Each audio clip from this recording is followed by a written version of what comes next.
How's it going, guys? It's Mr. Lone Wolf, and today I'm going to give this mission a go. Forecast for tomorrow. It's a pretty simple one. You can see 3 locations on the map. I've just got to go and visit them. I can do them in any order I want. They're not too far away from the garage. Garage is slap bang in the middle of all of them. The one to the left is one I'm going to go for first. I originally did that the other day, and yeah, I wouldn't say it didn't go terribly, but I went in a P12 with a Loaf on its back course because it's goddamn professional. And yeah, the P12 just couldn't get up. Like, there's a way you can cut over the mountains and get to like the first location, but there's also a road that, well, I mean, yeah, very loose definition of a road, really. But yeah, according to the game, it is. Anyway, first up, I just fancied like taking this vehicle out, the Khan Marshal. Obviously, it's a DLC vehicle, but for everyone who's got the season pass, you got it for free, which was at least something. I'm definitely glad, really, I didn't pay money for this thing.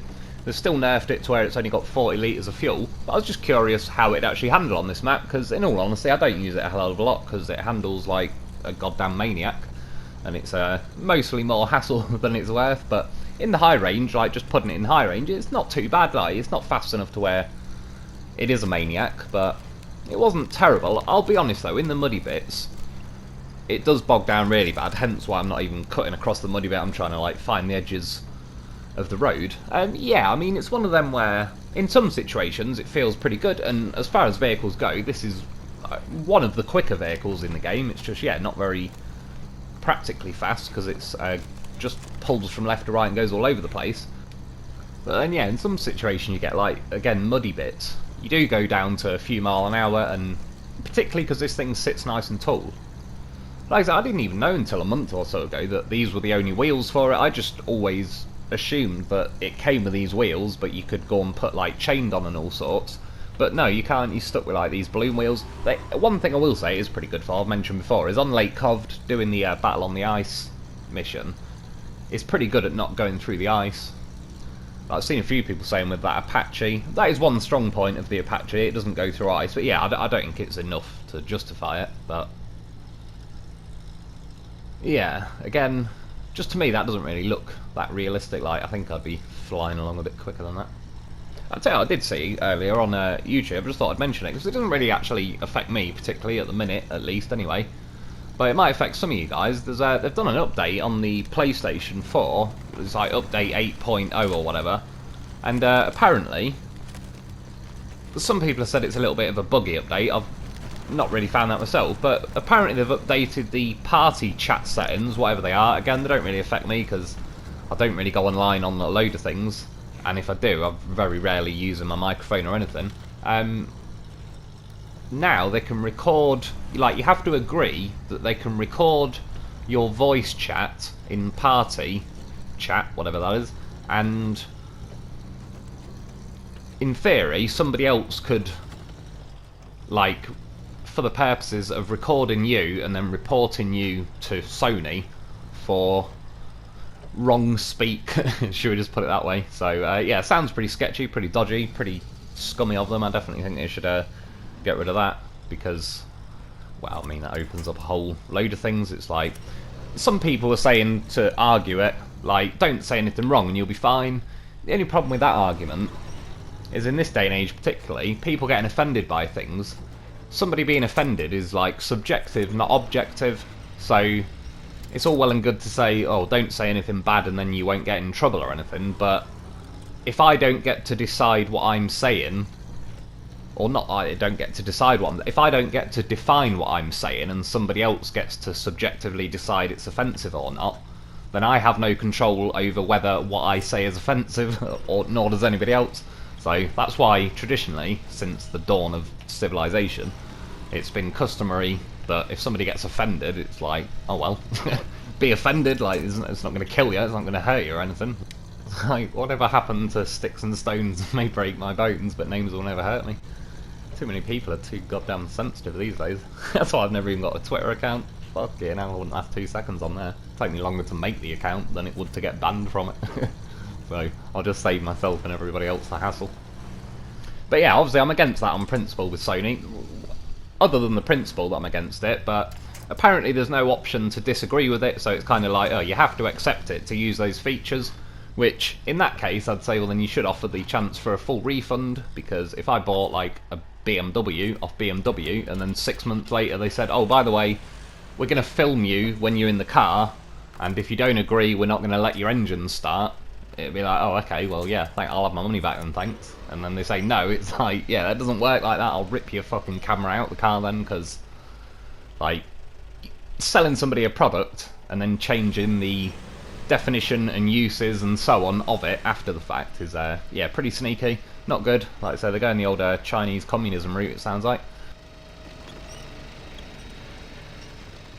Anyway, back to the Loaf. You can see the reason there was a Loaf here is because, like I said, he's goddamn professional. He made it up the hill when the P12 didn't. He's also bench pressing a car marshal for the fun of it. Yeah, I was just messing around then. I originally was going to try and ram the Loaf forward with the Marshall, and then the Marshall just couldn't even move it, and it drove up, tried to roll itself. Yeah. Some Marshalls were lifted. Anyway, that was it for that one. I wanted to, I was flicking through the trucks thinking, what shall I try next? In the end, I went for this thing, because, to be fair, obviously this was like the very first truck you get in the game, and between it being stock and not all-wheel drive back in the day, I don't have a lot of faith and trust in this vehicle, but obviously since they've added the all-wheel drive update, it is pretty bloody good, even, like, irrelevant of how much money it costs, or doesn't cost in this case. It's a pretty decent truck. And yeah, the fact that it's pretty damn cheap as well is even better. And like I said, I believe it's one of those trucks where, because it was originally balanced, in quotations, in the game to not have all-wheel drive, and then they kind of added all-wheel drive afterwards when people just never drove it because it wasn't that good really. Some people were a fan of this, and that's fair enough, but I remember doing the White Western Star, like recovering that on Smithville, and this thing couldn't even get itself back up the hill, never mind dragging the White Western Star up as well. So objectively speaking, it really wasn't that much of a great truck. That was fully upgraded as well. Yeah, now, like I said, because it has got the all-wheel drive, but it was already originally balanced without that, it's pretty solid now. Like, the only thing that seems to get just about everything in this game is the super snow. So this section, it's just, yeah, a bit slow and boring. Just got to stick it in low. At least it's got the diff locks on though, so you can do, yeah, low range diffs on. But apart from that, I mean, it motors along pretty nicely. As you can see, there was a little edit, because when I swerved down here, I didn't see, but there was a big rock sat in the map that isn't really moving anywhere. And yeah, I flipped it. But it was quite a nice journey on the way, so I left that first one in. Yeah, it was making pretty good pace, like, across the map, really, considering what a lot of trucks do on this game. And eventually, once you get past this super snow, I eventually had to go to auto. I just don't like the sound of lack of revs from the low range gear. I appreciate within the mechanics of the game it makes sense to drop the revs in the low range, but in real life, you've still got the same engine, you could still rev whatever gear it is you choose all the way through the rev range, and it sounds more like at least it's making an effort when I can hear it revving.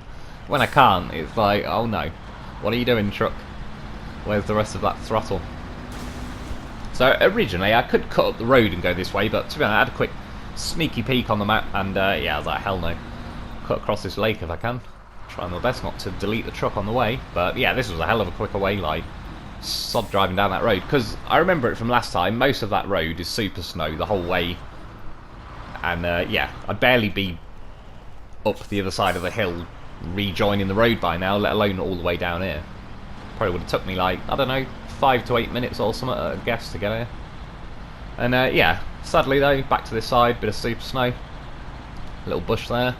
I'll probably look at it, trying to stop me. God damn, I've seen porn in the 80s. Take more than a bush to stop me.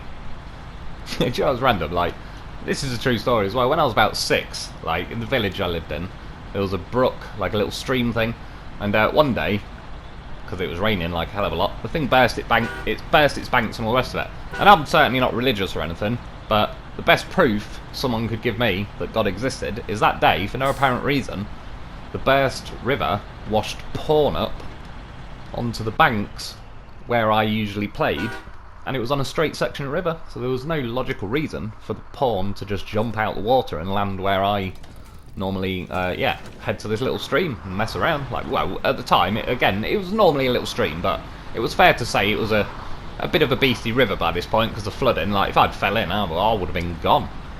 But yeah, again, that was the excitement of growing up in the 90s and shit before too much health and safety got involved.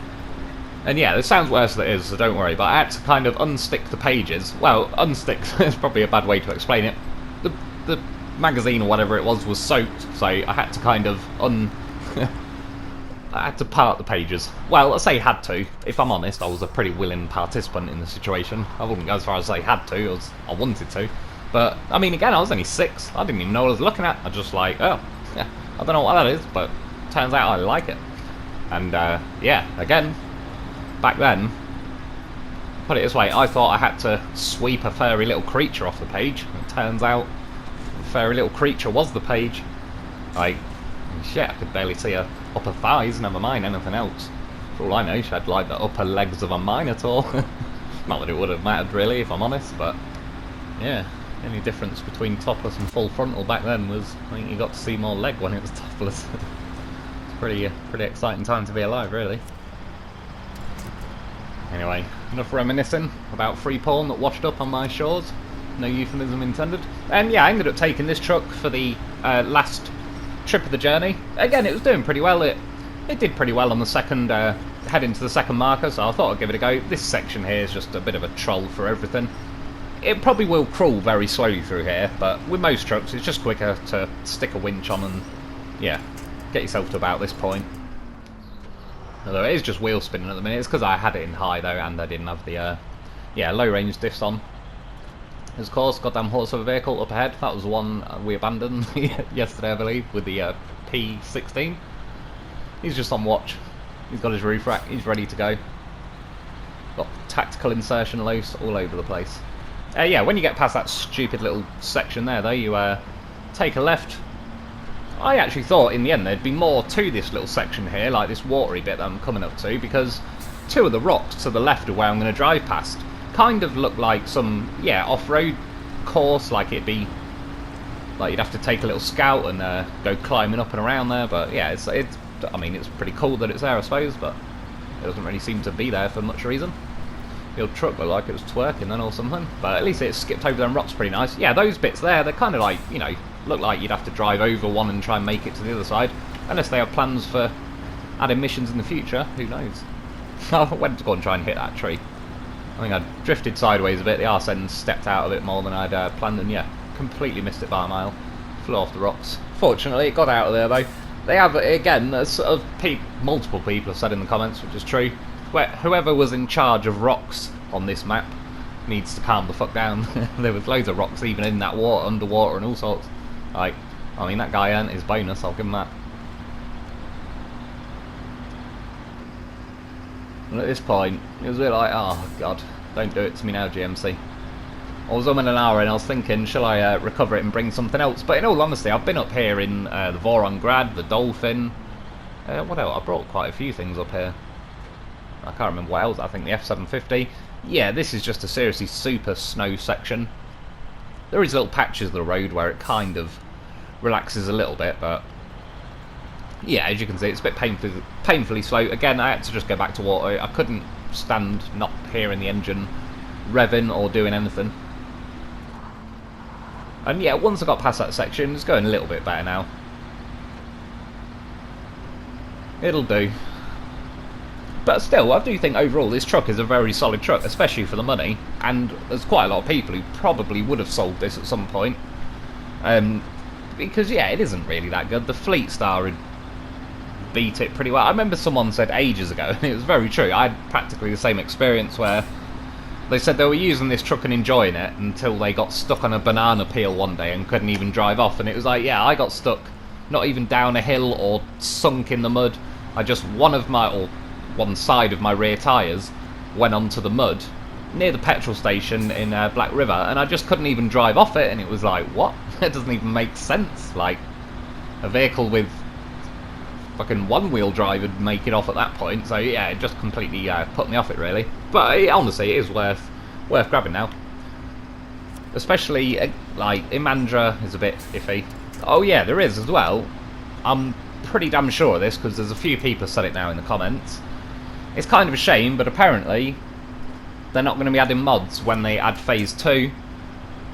But so I hear it should be shortly after that, which, yeah, I'm definitely not keen on it. I will say, though, I would rather they add it a little bit later and it's working properly than adding it when it's buggy. But it's been long enough, like, it's been, what, 5 or 6 months now since the game came out.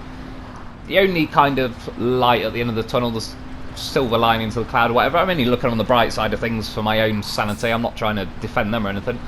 But, yeah, if it's only going to come out like a week or so after the DLC, I don't really mind, because I'm going to be messing around with that new dump truck and missions and the map and the forklift, etc. So I can live without it for a little bit when that next DLC comes out. But yeah, pretty damn soon after that. Like, they best not be leaving it another month or two, because it's just, yeah, it's too long. I want to get some more. I want to go testing some things in this game.